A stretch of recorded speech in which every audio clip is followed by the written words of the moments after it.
Welcome in, one and all. Happy 4th of July. It's The Hop with Gabe and Steven. That is Gabriel Apria. I am Steven Humes. Hello, hello, hello. Happy 4th. Happy birthday, America. You're old as shit. We're here with our annual 4th of July episode. We've done lots of different things over the years. Got to be honest, this one, it's getting harder and harder to come up with. This one was tough. We were both messaging each other like, what do we do? What do we do here? But we're here. We got 4 different beers. This is going to be another jam-packed episode. We're doing it well. We got breweries from all over, and we're pumped for it. We got it figured out, and it's going to be great. Yeah, 4 breweries, lots of news, lots of stuff to do. I don't know. We should just, you want to just dive right in? We might as well. Happy 4th. If you hear fireworks, they're probably loud. Just go with the flow and welcome in. Let's get into the news. Beer news. We do normally take shots for the 4th of July, but I don't have any bourbon where I am. Oh, shit. We do take shots. So it's not happening, but it's okay. We got so many beers to drink that we're just we're just plowing ahead. Yeah, screw it. In the news, one thing we just want to casually mention, I guess, is that Bud Light is continuing to see, shall we say, hardships ever since their whole fight with Kid Rock about the Mulvaney partnership. Yeah. It's just this ongoing thing. We don't care about Bud Light necessarily, but this turns out to be a much bigger deal than anyone thought. So, figured it was worth mentioning. They're slowly declining, but it is what it is. It's kind of their own fault, kind of not, but whatever. They'll bounce back. They're Bud Light. Yeah, whatever. Happier news. We got a new brewery alert. Give it up. Welcome to the club. We don't always announce every new brewery that we see, but this one was worth mentioning because it's called Dough Daddy. And I love it. Steven couldn't wait to say those words. It comes out of Caliente Pizza and Draft House. They are a Pittsburgh pizzeria, I guess, that has been, hot. I don't know, small brewing since 2012. Well, now they're officially launching Dough Daddy beer, and they're going to be having launch parties this, I guess, July 7th. So the day this episode drops or thereabouts. So if you're in Pittsburgh, maybe tomorrow. So if you're in Pittsburgh, catch them. And they have 7 locations, apparently. Holy balls. Well done, guys. So if you want some pizza and you want some great beer with it, so we hear, there you go. They're building a pizza empire in Pittsburgh, and now they're adding Dough Daddy to the mix. Dough Daddy, dough, pizza, dough. You get it.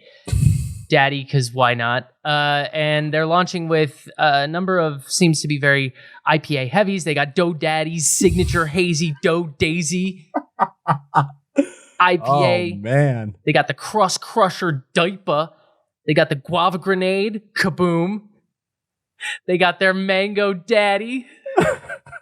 Their Mango Daddy. I just can't wait to make sound bites of all of you reading these all later. Like, it's going to be great. Am I having fun with the word daddy? Yes. And speaking of daddy, we have a new product launch to announce. You heard of Mom Water? How about some Dad Water?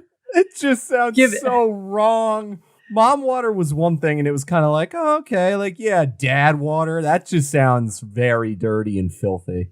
It's a RTD drink that combines fruit-infused tequila water. It's non-carbonated, and you can get flavors such as the Tom, lime and tequila, the Steve, grapefruit and tequila, That's the you. Rodney, blood orange and tequila, and the Gary, shut up, Gary, pineapple jalapeno and tequila. Gary's literally the equivalent of Karen.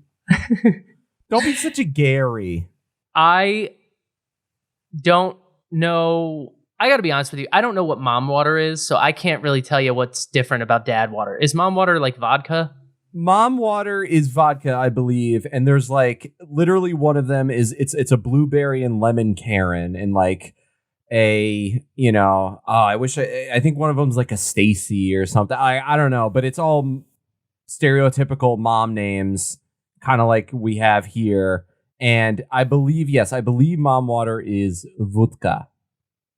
Well, dads, get pumped because your lineup is there. It's 5.25% ABV, 100 calories per can, 0 carbonation, 0 carbohydrates, 0 sugar. Healthy drinking. Yeah, but if somebody ever says to me, "You want some of this dad water?" I'm going to be like, "God, no! Get away from me!" Would you rather have a dad water or a dough daddy? Oh, I roll me up in dough daddy all day long. Daddy me. Daddy me. Real quick, Cape May Brewing, we announced back in April, we talked about it, they were going to merge with Flying Fish and acquire it. Well, they called that off. They've aborted their acquisition. Apparently, there was extensive analysis being done by the acquisition teams, and after that analysis, a transaction is not going to happen. Kind of sparse on the details here. The information is being kept fairly internal, but we can basically assume that something in the financials or the cultures of the companies just didn't mesh. Cape May is fine. They continue to innovate and brew new things all the time. They're doing great, but they're not taking over Flying Fish. What's going to become of Flying Fish at this point is uncertain, but if we hear anything, we will be sure to let you know. Steven, I think we should just be honest with the listeners. I think it's our fault because we talked about it last episode. I think they heard our episode and said, well, the hop guys got caught wind of it, and now they're on to us. We let the cat out of the bag.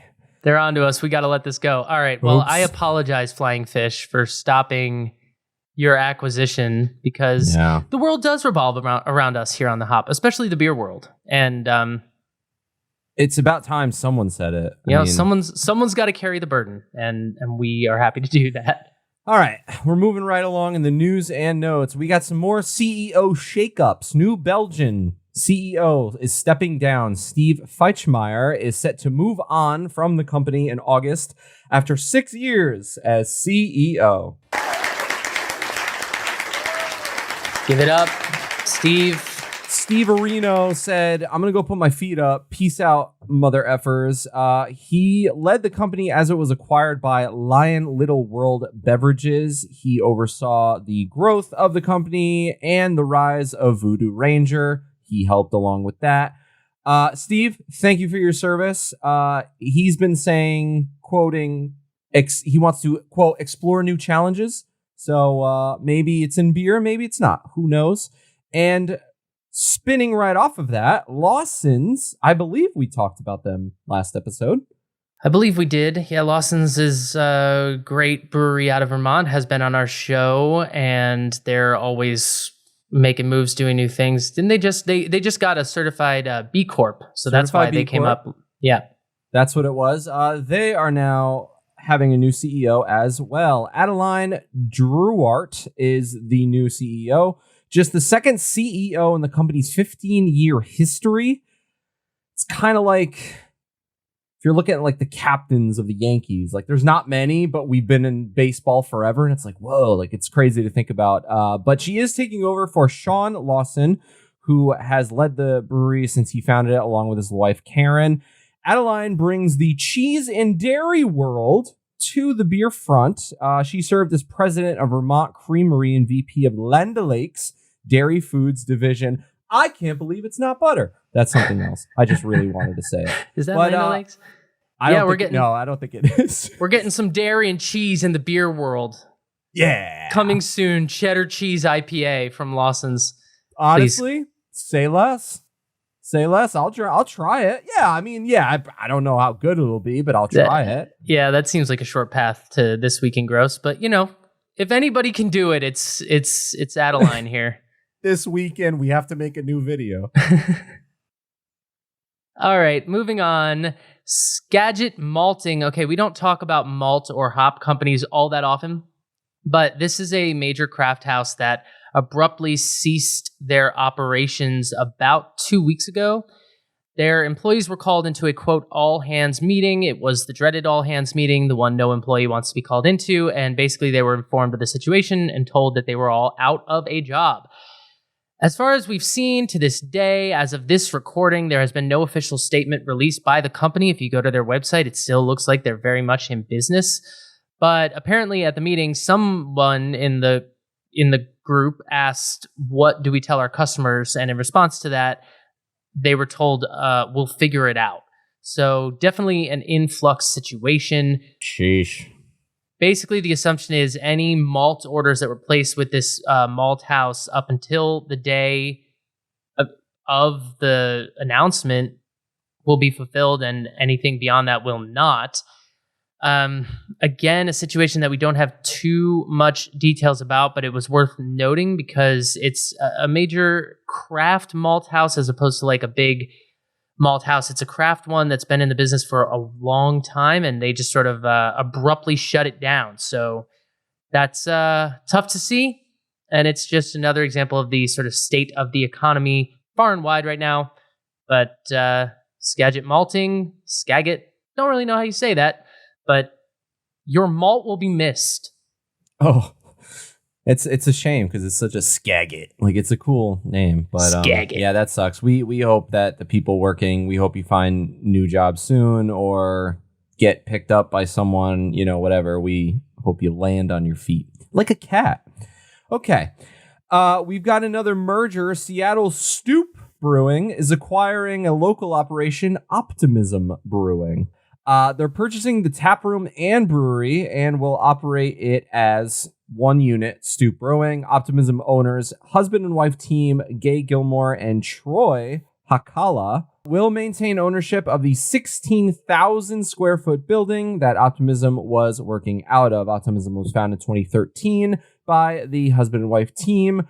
Hakala said on Brewbound, quote, after 2 years of building Optimism, nearly 8 years of brewing and selling beer, including 2 years of COVID resiliency, freaking men, we've reached a plateau and logical transition point. We're happy this opens doors and opportunities for Stoop to grow. Look out for Stoop in your area, maybe. Look out for a larger Stoop and Optimism. This continues the trend we've been seeing of sort of craft breweries merging, coming together, being acquired, that kind of thing, craft on craft business. So not that surprising, but worth noting for fans of those breweries. All right. It is the 4th of July, but gross beer persists no matter what the holiday, and that's why we have a segment called This Week in Gross. This Week in Gross. Those freaking Canadians, man. They're doing something they should not be doing, and we are going to put them on blast for it. Labatt Blue Light. Maybe you've heard of them, maybe you haven't. It is a light lager. As Gabe said, it comes out of Canada, and they've decided that what needs to happen is Labatt Blue Light apple flavor. This is a new fruit-flavored light Pilsner. If you picture a Bud Light with apple juice in it, that's kind of what's in my brain, and my brain is rejecting it. Ow. It joins their fruit-flavored lager family, which includes Blue Light Lime and Blue Light Grapefruit. Somehow, the apple part of it just makes it worse. Like, lime... Yeah, I was just about to say that. I feel like lime was like, oh, okay, it's like Bud Light Lime. Grapefruit, it's like, okay, I'll try it. But apple, it's just like, what? It's just a little weird. Like, it's like, just be a cider if you want to be a cider. I don't know. Yeah. Brand manager Jason Fullerone was interviewed about it. He said, quote, apple-flavored beers are growing rapidly in popularity. Why? Nearly doubling in sales from previous years. With Blue Light doing so well, it's the perfect time for us to bring something new and fresh to the market that we know Labatt fans will enjoy. Labatt Blue Light Apple, eh? It's those damn Canadians. It's definitely not the grossest thing we've ever discussed. But like, we wanted to have the segment, so here we are. So here we are. It's just, I don't, those beers, light lager beers, are already like very malt heavy. Like they're just not fruity beers. So it just doesn't make sense to me to put something like apple into the mix there. Like I just don't understand what you're really going for. It's just two different vibes. Well, here's the good news. It's only for a limited time. So we only have to weather the storm for X amount of days. Look, if you want to try it and let us know, feel free to let us know we're wrong, but we're not. And lob up blue light. Stop it. Get it together. This was unnecessary. Light. You're drunk. Go home. Okay, 4th of July. This is the best with music. He's got pirates going. Oh boy. Look, can I just say before I dive into this, I hate doing this holiday, this toast, and I do it every year. I've expressed in the past my sort of trepidation around this holiday. I don't know what to say. So I would encourage you to go back to round 119, which was our last 4th of July episode, and listen to what I said then, because I think it still stands. But I'm going to just do a toast this year and hope that next year it becomes Gabe's problem. Freedom is a rocket, isn't it? Bursting orgasmically over parkloads of hot dog devouring human beings, or into the cities of our enemies, without whom we would surely kill ourselves, though they are ourselves. In America, I see now is the soldier who said, I saw something burning on my chest and tried to brush it off with my right hand, but my arm wasn't there. America is no other than this moment. The burning ribcage, the hand gone that might have put it out, the skies afire with our history.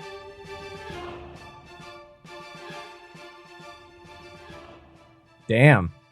It started off hilarious. I heard the word orgasm and something about a hot dog, and then it got real dark real quick. That's what caught my eye too. Yeah, I have a hard time with this holiday, and I'm not going to repeat what I said last year, but it's just, it's a celebrating America is fraught with all that America is. And a lot of baggage. Yeah. And I agree. Rings heavy on my heart every year around this time. So, but we've talked about it before. We don't plan the toast. Like we just switch off the toasts. And it just so happens that for 3 straight years, I've been saddled with this responsibility. You've gotten this one. I think you've done Oktoberfest every year. I think you do St. Patty's Day every. Like we gotta flip. We gotta switch it up. Yeah. But one of us can do it twice in a row. I don't care. We gotta flip it up. If you want a more fun toast, 2 years ago I read the speech from Independence Day, so you could always go back and listen to that. There we go. All right, we got a lot of beer to drink. Let's get to it.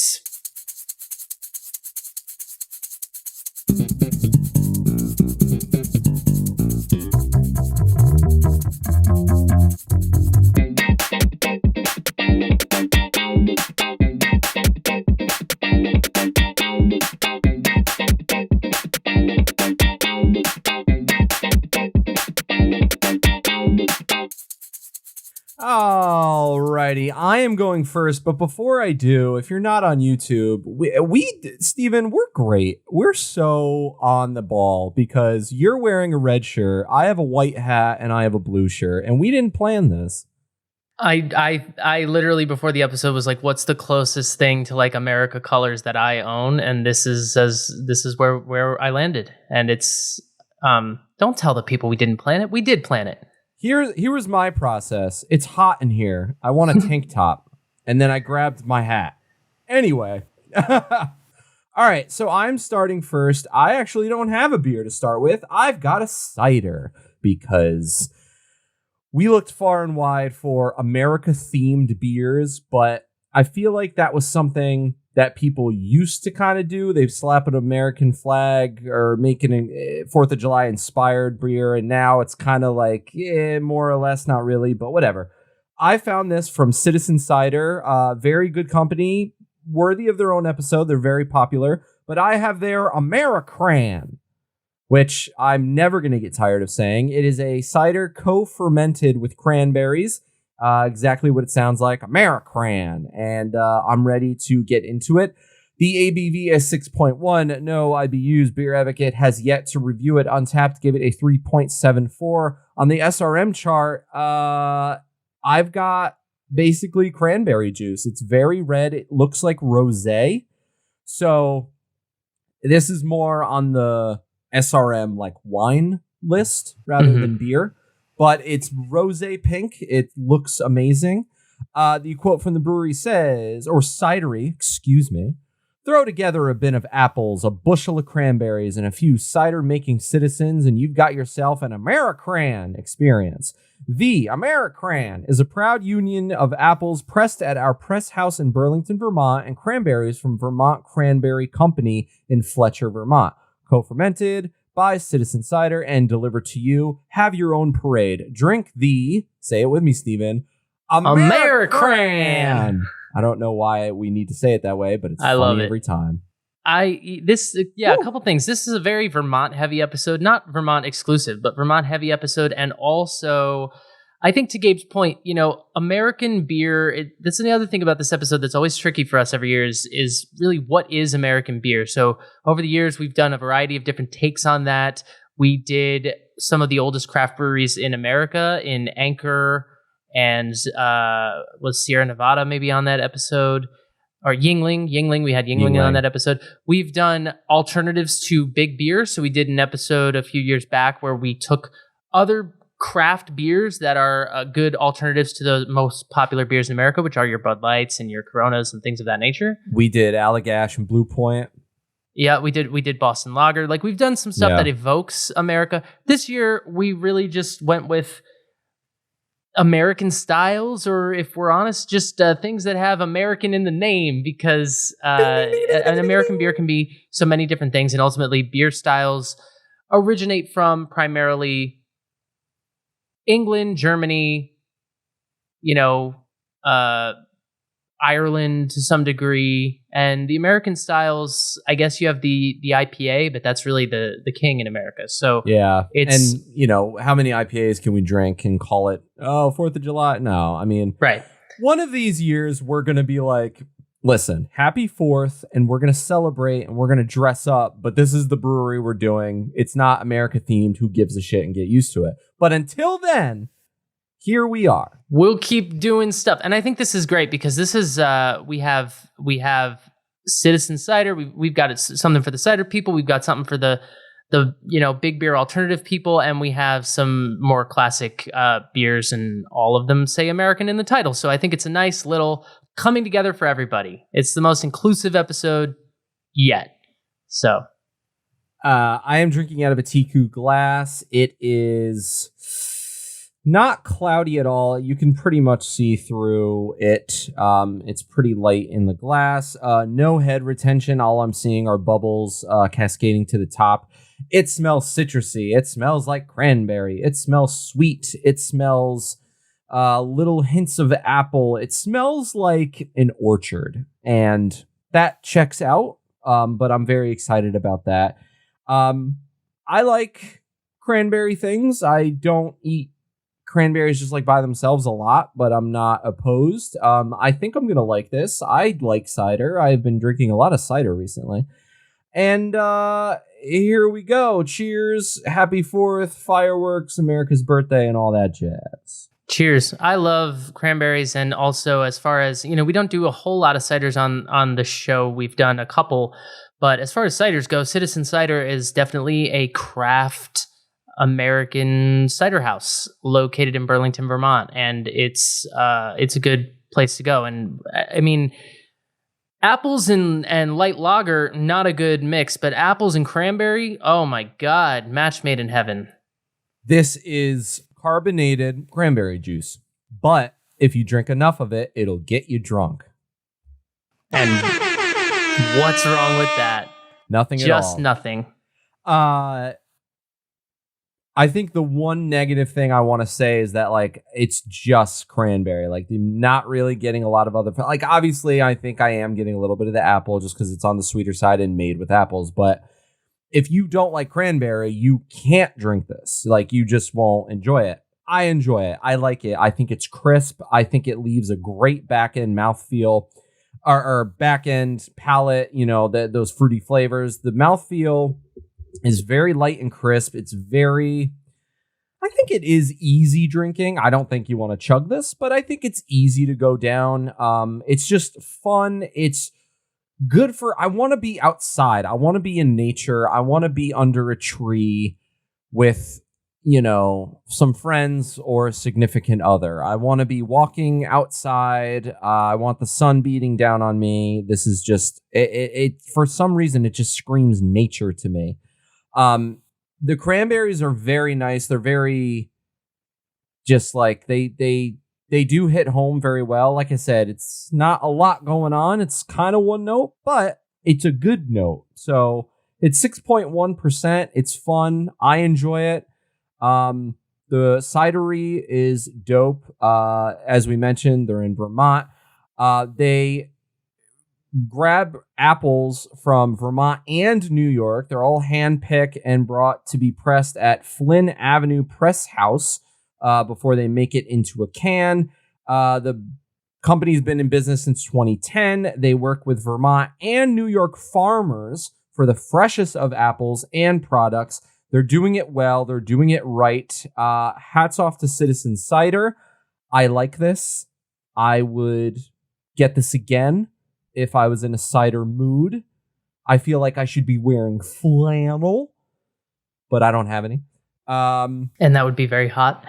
And we have a packed episode, so it's good. I like it, fun, and I'm going to pass it over to you, sir.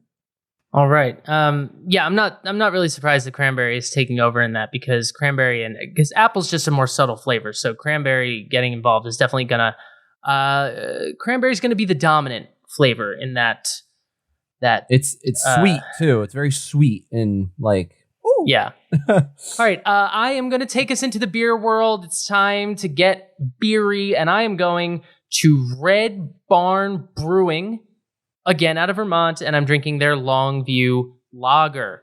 If you're on YouTube, you can see the can here, very red, white, and blue, Americana themed, just sung to me as an American-looking beer, but also it is a light lager. So again, this goes in that world where it's like beers like Bud Light and Coors Light are some of the most popular beers in this country.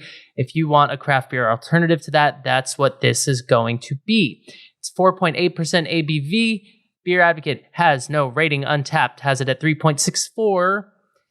And here it is in what I'm calling a glass. It's a plastic cup and it sucks, but the point is that this is about a 2 or 3 on the SRM chart. It's very light, straw, yellow color, poured with a good bit of very white, kind of sudsy foam, and that has retained somewhat in the glass, which was a little surprising. I expected it to be less visible. So it's got a nice little cap on it that kind of lingers there.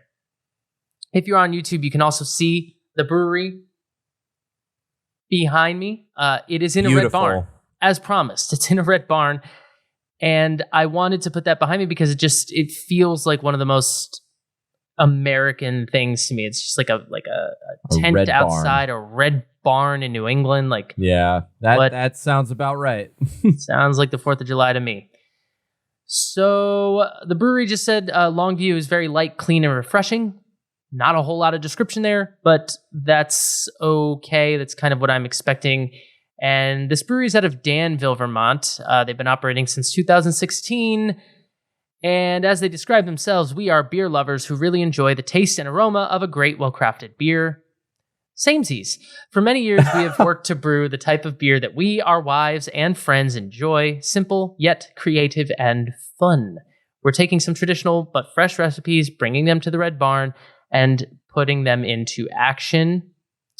And I should mention, this is not to be confused with the Red Barn Brewing that is in Canada. I hate when that happens. I find it very annoying. Breweries. Google real quick. Yeah, stop stealing names. Make sure your name is unique. It's so confusing. Also, I think it's really funny of where they're from. Where do you live? I live in Danville. My name's Dan, and I own the town. Like, that's just... that's Danville, awesome. Vermont. All right, I'm going to now smell this beer. get into it. Light lagers are always fun, especially if they're from Danville. Yeah, it's got that smell to it, very malt forward, lots of corn, lots of sort of vegetal quality to it. You get some corn husk. The hops take a back seat. What hops are there? They're a little bit spicy, kind of has a German quality to it, kind of similar to, I guess, like an Oktoberfest, but with less sort of sweetness to the malt. It's more laid back, but it really is like what you smell when you smell like a Coors Light or something like that, just without, like the corn syrup, for example. Fuck you. Stay thirsty, my friends. This is, made with fresh, real ingredients, so it's going to be better than those things, but it's definitely got that light lager sense to it. I am just going to drink it now. Here we go. Enjoy. Red Barn Brewing looks like a lot of fun. They look like a Vermont staple. It appears it was started by two friends, Pete and Jeremy. They are all over the website. So Pete and J-Dog, thanks for your service. Those shirts are cool. I want one. And I would love to visit Danville. The taste here really follows the nose. It's ridiculously easy drinking. Up front, it is malt, but again, the malt is not as sweet or caramelly as it might be in some of the sort of darker, German styles. It's definitely more grassy, more vegetal, more of that corn and hay kind of thing. There's definitely a fruitiness to it in the form of like stone fruit, like apple, green apple, white grape, stuff like that. Not very citrusy, but there's definitely a fruitiness to it. Some wheat quality to it. It does finish a little bit bitter. There's a little bite in the back end, so that's the hops making themselves known, which is not something you get on like a Bud Light or something like that. So that's interesting, but it's crisp in the mouth. The carbonation is light to moderate. Crushable doesn't even describe. Like, you could take a key, crack the bottom of the can, and just shoot it down. Yes, that's what we want. This is a shotgun beer for sure. And yes, since we're on the subject, Gabe and I did shotgun Bud Lights for the 4th of July several years ago. Feel free to go back and take a look on the YouTubes. That was fun. We did it in Steven's garage when it was raining out. In the height of COVID. That was when we were scared to be in the garage. It was what a time, man. What a time. The back end, it leaves a little lingering bitterness, but generally leaves you sort of clean, refreshed, ready for another one. Fire up the grill and line up 6 of these, because we're going to be out here for a while smoking meat, and we need a beer that we could just line up the slam. Fuck the grill, line up the smoker, and let's get into it. Line up the smoker.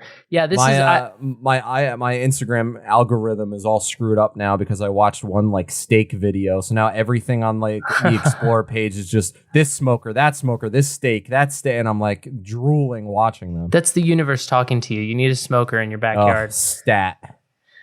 So Red Barn Brewing, as Gabe mentioned, Danville, Vermont. Young operation, but this is really cool, and they have other stuff we'll get into a bit later. As we say often on these episodes, any one of these breweries is worthy of their own episode in their own right. We don't have time for all that today because we're more about celebrating America. But this is very good, and it was eye-catching again for the can artwork, which is very Americana themed. You got red and white stripes with the blue and the stars on it sort of bursting out of it. And there truly is no more American beer style than, I guess, maybe the IPA and the light lager. It's the one that's drank the most at sporting events, and so to have a craft alternative to that is really cool. This is a good one. Seek it out. Okay, nothing more American than a lager. I'll see your lager and I'll raise you an American pale ale. See that? We're just keeping it rolling. America, baby. It could be so many different things, and I feel like we really have it covered on so many different levels. Gabe is going to live pour his beer here on the microphones. Hell yeah. I am heading back to the roots. I'm going to Bronx. This is Bronx Brewery's American Pale Ale. If you're on YouTube, you can see why I grabbed it. We got some artists painting what appears to be the American flag on the can. And since we're going to the Bronx, Steven, who lives in the Bronx? Aaron Judge? Yeah, it's the Yankees. Correct. The Yankees do. So the Yankees oh, baseball he's got bat, the bat mug. The drinking bat is back, ready for action. But here we go with the pour. I am very excited for this beer. Bronx Brewery. They have good beers. We haven't had them on the show, but I have them like all the time because of where I'm located. So I can always grab them easily. Yeah, so Bronx Brewery, kind of the one, like I said, we're very Vermont heavy this episode, but this is kind of the one stop off. Gabe's parking it in New York. And it was surprising to me when we put the show doc together and we were kind of looking at stuff that Bronx Brewery hasn't been on the show yet, because we've gone there.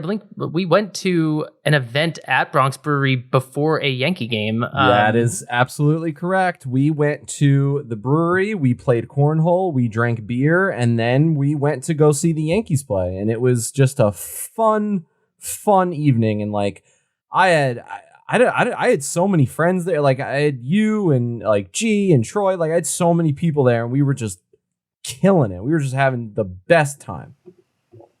Yeah, it's a great brewery.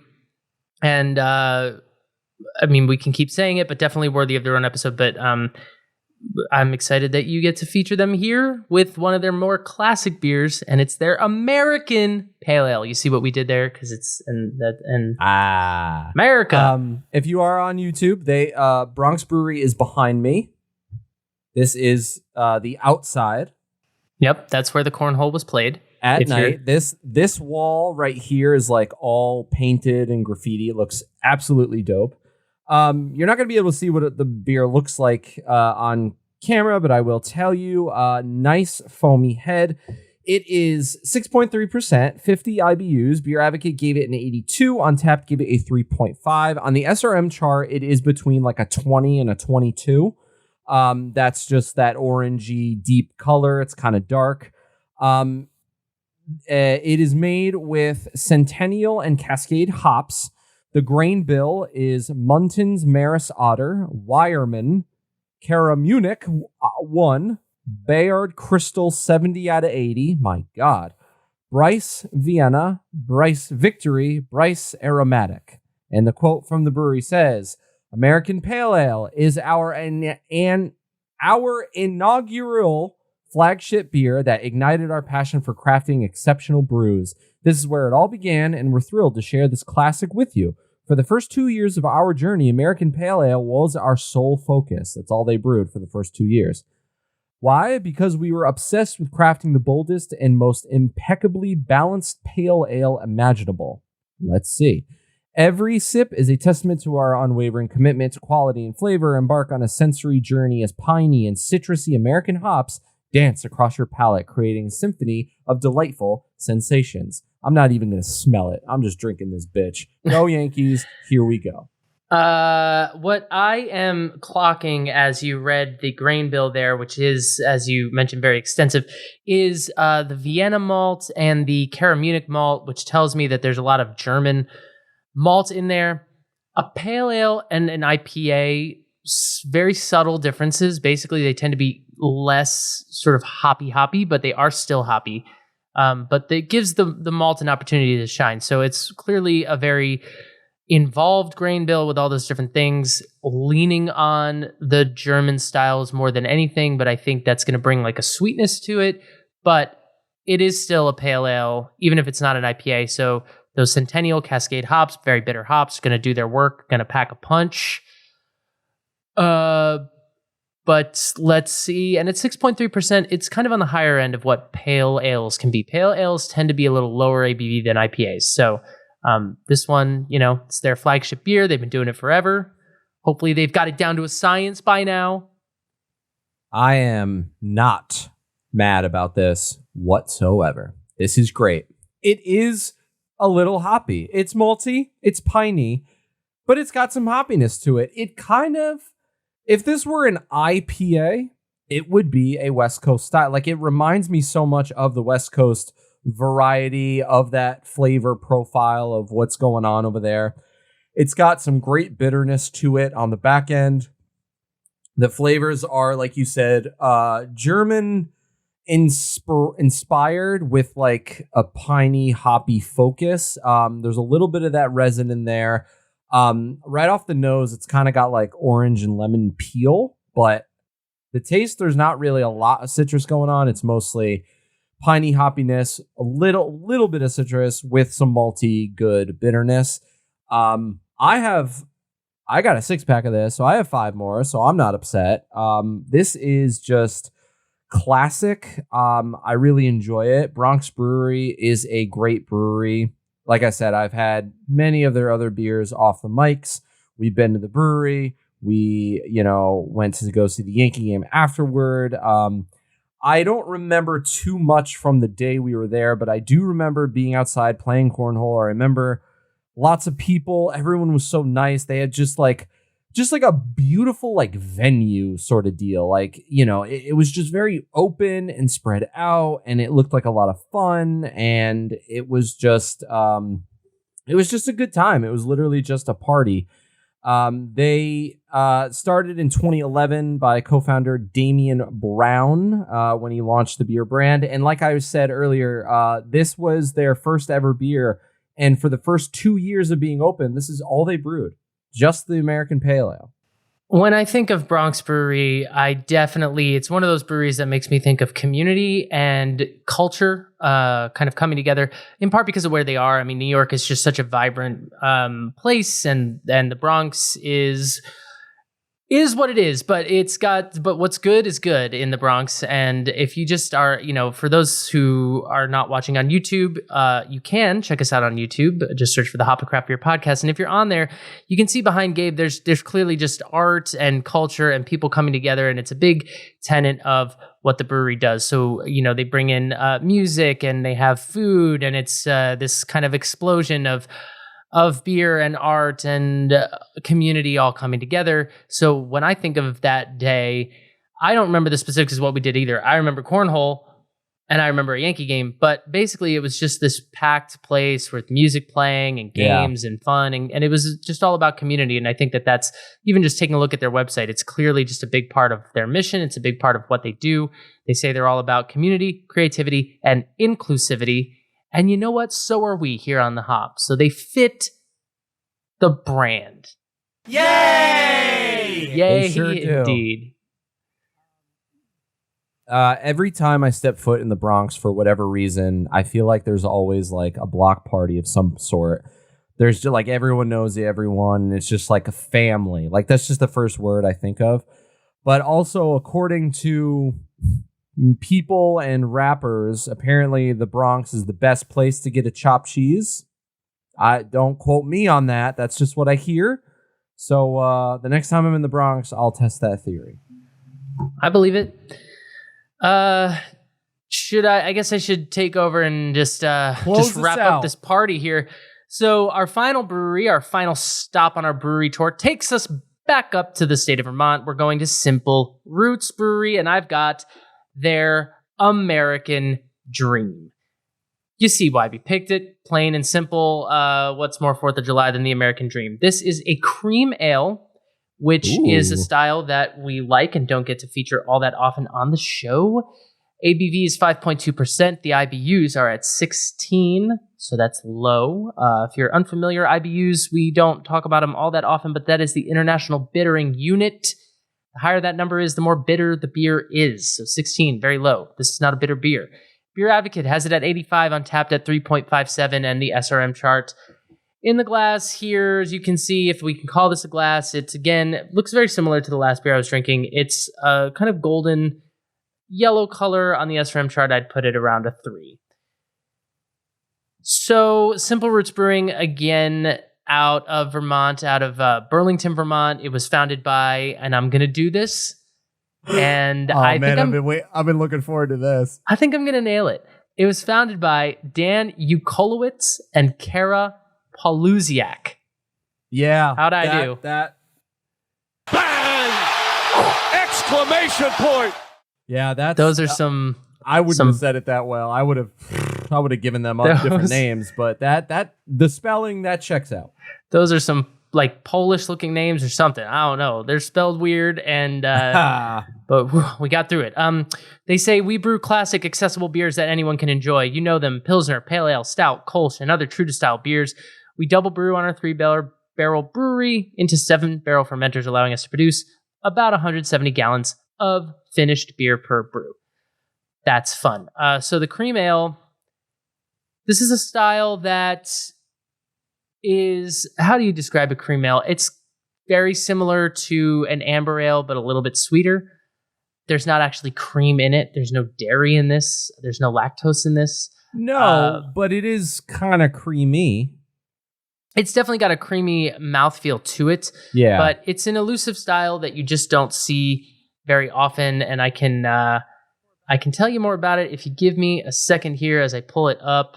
Cream ales are fun because they're so different, but they're soft in your mouth. And it's just like, it's kind of, I feel like they're like just missing the dessert beer like category. But I think if you want to keep drinking and you're eating some chocolate or something, might be a good pairing. I don't really know.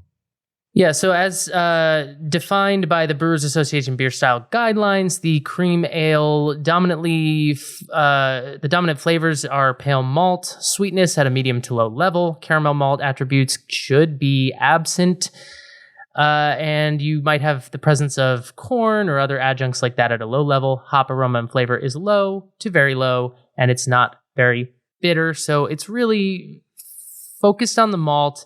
It's an American-born style. It started around Louisville, Kentucky. Oh. And around the Prohibition, not to get too nerdy about it, but that's what it is. But it's just a style you don't see very often. I'm excited for it. I am going to dive into it on the nose. Smell it. What does it smell like? So it's interesting. It's interesting coming off that lager because the malt is much sweeter here than the other one. It's got some biscuit. It's got some similar notes, grass, straw, hay, some honey notes to it as well. The hops are in there, but it's very subtle. And again, it's spicy and somewhat earthy in nature. It's not very citrusy at all. Interesting. But yeah, it's a malt forward style, to be sure. Just a little bit sweeter than the lager I was drinking, and of course it's an ale, not a lager, so it's different. But let's see how she tastes, shall we? Happy birthday, America! Here's to another trip around the sun. Happy birthday! So this is fun. I've actually had one of Simple Roots' beers before. Their Elderflower Saison. It's a farmhouse ale, slightly tart and infused with dried elderflowers. I've had that before. I knew this logo of theirs looked familiar, and I think it was just like in my fridge one day randomly. But they have some good stuff. They are a good company, and I remember the Elderflower Saison being very delicious. I wonder how the American Dream Cream Ale tastes. Steven? It tastes like a dream, and I dare say an American dream. Oh, boy. It's really good. It's, again, so interesting coming off that lager because it's similar in that it's malt forward and malt focused, but so different in the way the malts act with the hops. It's so sweet compared to the lager. It's got this grassy hop bed, but with these sweet malts kind of rushing over the top of that. You get your honey, your cracker, your biscuit. You get some sweetness, some even like some vanilla qualities in the mouth. It's definitely got a creamy quality to it. The carbonation is somewhat delicate. It's not a heavy drinker. It's very sessionable, like the last one. It's slightly higher ABV, but only slightly. And if you like malt forward beers, this is kind of like, the amber ale is really the closest cousin I can think of. Yeah. Because it's still got a hop presence. It's not a lager or, an Oktoberfest or anything like that, or a Marzen. It's not anything that's so malt forward that the hops just disappear. There is a perfect marriage of hop and malt in this beer. more than you get with an IPA, more than you get with any of the lagers or it's really kind of one of the few beer styles where both are kind of dancing with each other and they're always in conversation. And so it's very, very good. Leaves the mouth even cleaner than the lager did. Don't get a whole lot of fruitiness on this. The lager had some, like I said, like stone fruit qualities to it and white grape and apple and stuff like that. This is not very citrusy at all. But it's grassy. It's satiating. It's thirst quenching. It's good. It's very, very good. And it's a testament to the American dream, I would say. Hey, freaking man. That's all. That's what we want. That's what we want. Boy, oh boy. I feel like this episode has been a rush. We got so many beers happening. We're juggling ciders and lagers and birthdays. American birthdays. There's so much going on here. But I will confirm Bob Ross has made it into the building if we want to get his opinions on anything. Bob showed up for his call. Good for him.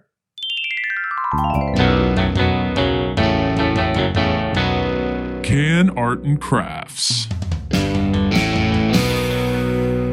What's more American than Bob Ross? The answer is nothing. Let's go in order as always. The AmeriCran Citizen Cider. It's just cranberry colored all throughout. Some stripes, not a lot going on. Big, bold Citizen Cider logo with AmeriCran across the can. Steven's Longview beer is... I think it's perfect. I got to be honest. It's just red, white, and blue throughout. The letters are huge. You cannot mistake this beer for anything else. It's really awesome. It fits together. It's just great all around. Let's see that Simple Roots guy now.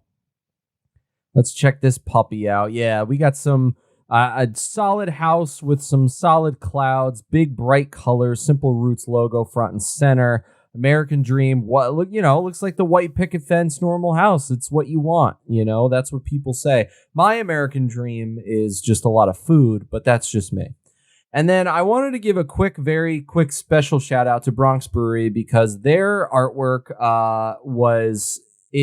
looks to be the city of New York building structures with young people painting American flags kind of around them.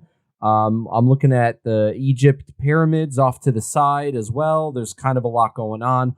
But what's cool about this is we have some information about the artist Vincent Ballatini, a multidisciplinary designer and artist. Ballantine has created and shown his work all across the United States with a nationwide perspective referenced in his label design. Committed to using art to drive positive change, Ballantine has worked with Groundswell and the Progressive Arts Alliance to help provide arts education and access to low-income communities. That is amazing. That is epic. We love that on the hop, and you're doing it with art. What's better than that? AmeriCran Citizen Cider, solid 7. Simple Roots, solid 8. But Red Barn and Bronx Brewery, welcome to the club. Everybody in the club getting 10s. You are in the 10 out of 10 club for Can Arts and Crafts. It's incredible. Bob Ross is here. Bob Ross agrees. Bob Ross is American himself. He is the man, the myth, the legend. He also roots for the Yankees, as should all of you. And that's another great edition of Can Arts and Crafts.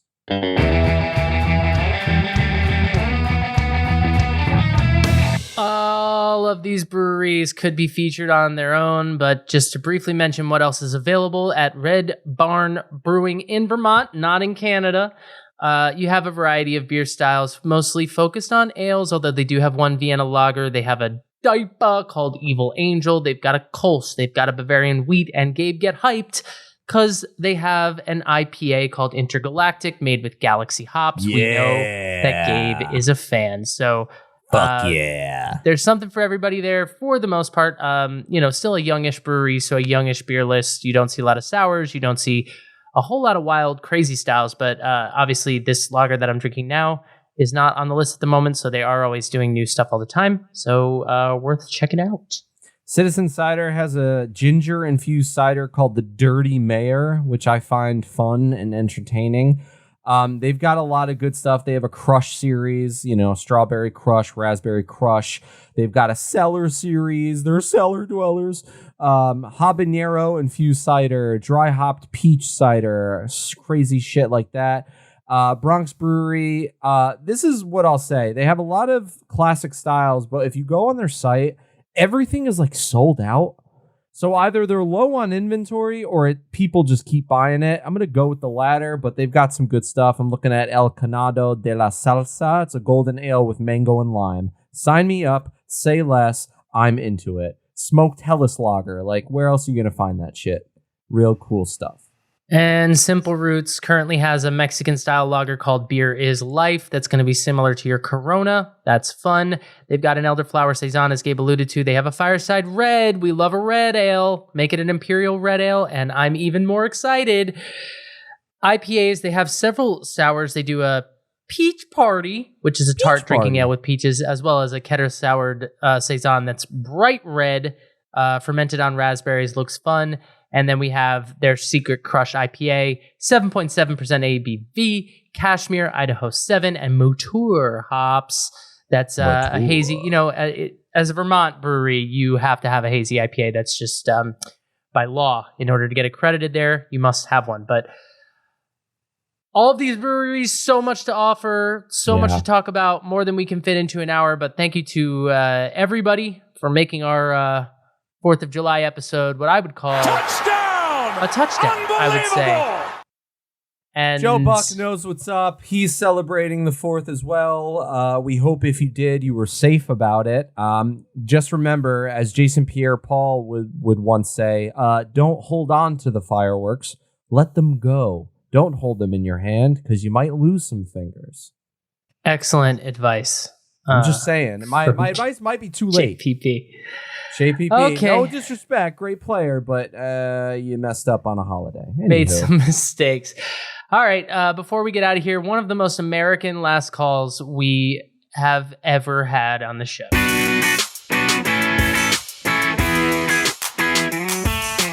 Last call. I hate everything in the world, and this is the worst thing ever. I know, but it's going to be funny as hell when it inevitably happens. Apparently, Mark Zuckerberg and Elon Musk are, quote, dead serious about a cage fight, says UFC president and boss Dana White of the Ultimate Fighting Championship. He claims to have spoken with both the Twitter and Meta chief executives about their willingness to battle each other. I think it started as a joke, but now it's starting to become real, and we believe this will happen. Mark Zuckerberg and Elon Musk are dead serious about it. As I said, it started with Elon Musk saying, I'll do it if Mark Zuckerberg does it, LOL. And Mark Zuckerberg literally responded, and he just wrote, send me location. So these guys, I think this would be the funniest fight in history for a number of reasons, but let's look at the big picture. Mark Zuckerberg, they're both weird as hell people. Mark Zuckerberg does jujitsu. He trains. This is a part of his life. Meanwhile, Elon Musk says he rarely works out except, quote, for picking up my kids and throwing them in the air. So long story short, if you want to see Elon Musk get his ass beat by Mark Zuckerberg, tune the hell in. Oh boy. I don't like Elon Musk. I'll just say that. I'll just say it loud and clear. Yeah. I didn't have a problem with him. The Teslas are cool and that's good for the environment and stuff. And then he bought Twitter and that's fine, but it was like he just was so much in the news and in my face, and it just bothered me. Yeah. And then he made himself the number one trending tweet all the time. So I would open, I don't even follow this guy, and I'm opening my feed and I'm getting Elon Musk tweets while he's on the shitter. I just find him so annoying. So I would love to see him get his ass kicked. But when you look at the pictures of these two men, I just can't think of two people that should not be engaged in physical confrontation. You are nerds. You are thinkers. That's why you are where you are today. You are in this place because you are not good at sports. If you were good at sports, you would have worked it out, and there would be no Facebook, there would be no Tesla. Let's just say it. You would have had more friends. You would have had less to prove. It'd be fine. And we wouldn't be on our phones as much. We would at all. There would be no social media. So, I'm glad that they got like bullied in high school because. Oh my God. But they shouldn't be on ESPN or whatever. These are two guys that they look like they're the type of people that break up a fight rather than start one. Like, this fight is either going to go one of two ways. They look like the type of people that call and they're like, hi, yeah, there's a fight happening. I don't want to get involved, but I see people fighting, and that's them. I mean, no, if that's you, I don't mean to shit on you, but that's what they look at pictures of. Google them. They look like they're nerds. They're nerds. I don't know what else to say. This fight is going to go one of two ways. Like, either they're just going to be circling around each other, like pretending to throw jabs for 5 rounds or however many rounds it is for every single minute,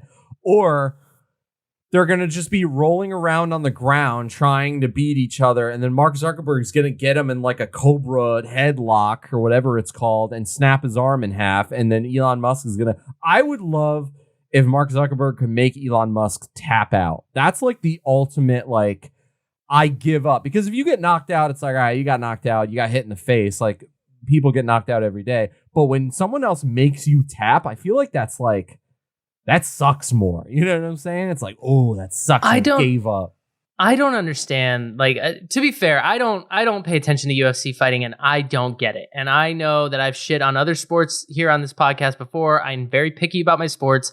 I don't understand UFC fighting. I just don't. Like, is Dana White that annoying guy who's always there with the microphone being like the hype man, the like really loud, muscular, that's Joe Rogan. Roided out?